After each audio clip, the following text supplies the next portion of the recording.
నేనైతే ఇప్పుడు మీకు కారిడార్ లోపలికి వెళ్ళి చూపిస్తాను. కారిడార్ అయితే చాలా పెద్దగా ఉందన్నమాట. ఎగ్జాక్ట్గా మనం దర్శనం చేసుకొని బయటికి వెళ్ళినాక టెంపుల్ బ్యాక్ సైడే పడుతుంది అనమాట. మీకు ఇందులో ఈ కారిడార్లో ఏమేమి ఫెసిలిటీస్ ఉన్నాయో కూడా నేను మీకు ఎక్స్ప్లోర్ చేస్తాను అన్నమాట ఈ షార్ట్లోనే. ఇది కారిడార్ పైనుంచి అయితే మీకు ఇట్లా నది వ్యూ అయితే ఇట్లా కనబడుతుంది అనమాట. ఇక్కడ అన్ని మీకు ఘాట్స్ ఉంటాయి.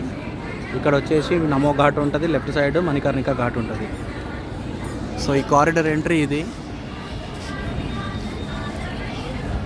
సో ఈ కారిడార్ లోపల అయితే మీకు డిఫరెంట్ ఏటీఎమ్స్ కూడా అవైలబుల్ ఉన్నాయన్నమాట. మీరు టెంపుల్ లోపల ఏటీఎం ఒకవేళ అవైలబుల్ ఎమర్జెన్సీ ఉంటే ఇక్కడ మీరు ఏటీఎంలో డ్రా చేసుకోవచ్చు. మీకు కారిడార్ ఇట్లా కనబడుతుంది. మీకు కనబడుతున్న పైన స్టెప్స్ ఉన్నాయి కదా, అటు వెళ్తే మనకు టెంపుల్ ప్రిమైసెస్ అనమాట. మీకు ఇక్కడ డిఫరెంట్ టైప్ ఆఫ్ షాపింగ్స్ కూడా ఉన్నాయి, వాటర్ ఫెసిలిటీ ఉంది, దాని తర్వాత యూరినల్స్, వాష్రూమ్స్ కూడా అన్నీ అవైలబుల్ ఉన్నాయి ఈ కారిడార్లో అయితే. సో ఇదే కారిడార్లో మీకు ఇక్కడ లెఫ్ట్ సైడ్ చూసుకుంటే కనుక ఇది లాకర్ ఫెసిలిటీ అనమాట. టెంపుల్ నుంచే ఉంటుంది అనమాట ఈ ఫెసిలిటీ. సో మీకు బ్యాగ్స్, మొబైల్స్ కూడా మీకు అన్నీ ఇక్కడ ఫ్రీ ఆఫ్ కాస్ట్ పెట్టి వెళ్ళిపోవచ్చు అనమాట.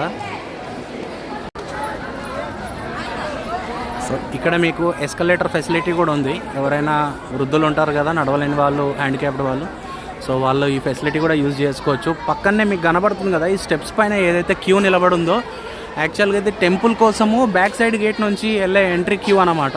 మీరు చూసుకోవచ్చు ఈరోజు సండే కాబట్టి క్యూ అయితే విపరీతంగా ఉంది. అసలు 4 గేట్స్ నుంచి 4 ఎంట్రీ పాయింట్స్ నుంచి మొత్తం నిండిపోయారనమాట. అసలు ఇంత పబ్లిక్ నేనైతే ఎప్పుడు చూడలేదు. సో మీకు ఈ క్యూ కనబడుతుండొచ్చు. ఇక్కడ నుంచి ఆల్మోస్ట్ ఆ ఆర్చ్ లోపలికి వెళ్ళాలన్నమాట. ఆ ఆర్చ్ లోపలికి వెళ్ళిన తర్వాత మీకు ఇక్కడ లోపల టెంపుల్స్ కనబడుతున్నాయి కదా, అక్కడ వరకు వెళ్ళాలి. సో యాక్చువల్గా చెప్పాలంటే ఇది చాలా పెద్ద క్యూ. ఇట్లాంటి క్యూలు 4 ద్వారాల నుంచి ఇంతే పెద్ద క్యూలు ఉన్నాయి రోడ్ మీద. మీకు ఇప్పుడు ఆర్చ్ లోపల మధ్యలో కనబడుతుంది కదా గోల్డ్ కలర్లో, అదే మెయిన్ టెంపుల్ అనమాట. సో మెయిన్ టెంపుల్ అయితే చాలా చిన్నగా ఉంటుంది. ఆ టెంపుల్ని మీరు ఆ గర్భాలయంలో ఉన్న కాశీ విశ్వనాథుని మాత్రం మీరు జనరల్గా 4 ద్వారాలు ఉంటాయి, ఓపెన్గానే ఉంటాయి అనమాట. అందులో నుంచే దర్శించుకునేది.